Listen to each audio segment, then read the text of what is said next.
So that's what we do. You know, like I told you, our movement with Black Unicorn Factory and Potts Grove Farms, we're just trying to, the only way we can make a change is economics.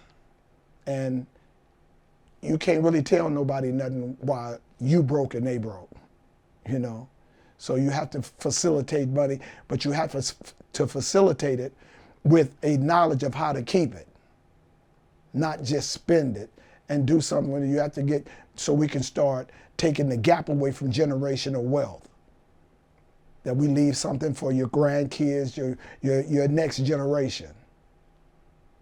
We don't want, how are you gang banging every day and one of your homies die and you got to do a car wash or a barbecue?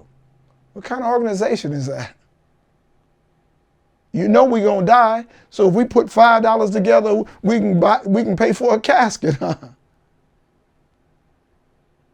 Or shit, maybe we can pay for a wedding. Everybody ain't gotta die. So we just have to change the mindset, you know. So that's what we're trying to do, one brain at a time. Man, that's dope shit, man. You know, that you're just that motivated to get out there and make a change, and you're around people, and you know, you're just doing all these different things, man. I just think it's super dope. Man, and let me say this, I gotta commend my cats from North Carolina, South Carolina, New Jersey. These youngsters is building, I mean, they're taking Piru and building a brand. They're getting together, getting buildings, and starting to organize companies. You feel what I'm saying? My number one girl, Queen, she got her girls going. You know, they're all getting LLCs this week, right? So that's another branch of development. And these are young girls, right? That's like putting on a persona of business.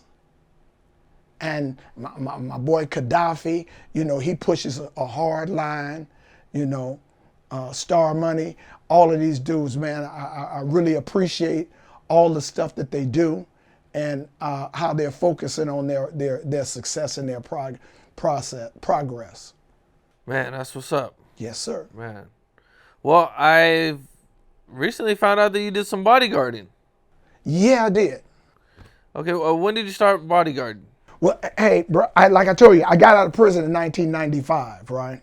And I swore if I had to sell, change Kotex machines or baby diapers, I was not going back to prison, right? And so I got Captain Shahid got me a job at Roscoe's Chicken and Waffle on Pico and La Brea. And I used to ride a bicycle from Compton to Pico and La Brea, right?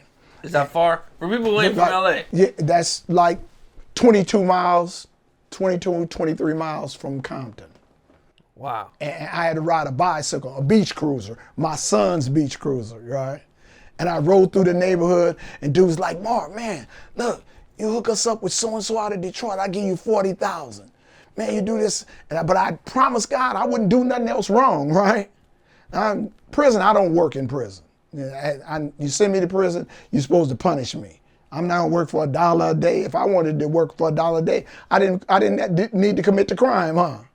That's it. Why the hell would I go to prison to work for $1 and I could work on the street, right? Right. So some people got their priorities mixed up and they trying to get to the kitchen. Man, I got to do something. I want you to take care of me. I want real punishment when I'm in prison. Punish me to the max. So I get out, bro, and I'm working, and $5 an hour. And one day Brandy and Ray J comes in Roscoe's Chicken and Waffle, and some Mansfield Crips start sweating. They come and tell us like, hey, these dudes is over here sweating Brandy and Ray J. Sweating Brandy, like, dude, like they all come across the street, we fighting like 20 dudes, right? And so this dude comes up and like, man, check this out. Bruh, y'all fighting this hard for $5. You really want a real job? So want a real job? I'm like, what I gotta do? So Captain Shahid's like, bruh, here. So my first job was set it off with Queen Latifah and Jay. I did a personal with the Nation of Islam for Jada Pickett and set it off. Work with F. Gary Gray. Talk to me about the Ray J and Brandy thing a little bit. So you saved them from Yeah, getting. yeah, they was sweating them like, you know, where you from? They Ray J them was young, and like they was in Roscoe's Chicken and Waffle. Like, man, y'all got to get up out of here. You know, we get them outside. Fight ensues in the parking lot. You know, and bam. What Ray J and Brandy say about this? Were they like, "Oh, Nothing, thank you for saving us"? No, like got the hell out of there, nigga. Y'all doing y'all job. Like it ain't got nothing to do with us. You know what I'm saying? Yeah. So it was just an incident that happened, Okay. and through that incident, I started working. I did Set It Off. After Set It Off, I did Eraser with Arnold Schwarzenegger and Vanessa Williams, and then Captain Shahid got me the job with Tupac when we did Gridlock, the last movie he did before he died. What was it like doing Set It Off? Man, Set It Off was I was a hell of an experience, you know. I mean, man, from $5 an hour to $18 an hour, like, man, that's, you know, it's like robbery money to me, you know. So I learned a lot about how they do scenes. The scene that they did when Dub see them, that was in Pasadena, in Colorado. And then they did when Queen Latifah ran into the bank, that was on Wilshire and Fairfax across the street from, what is that, where did Biggie get killed? Peterson, the Peterson Museum, you know. And then the last one we did, and it was a lot of travel, you know. So it was real interesting, you know.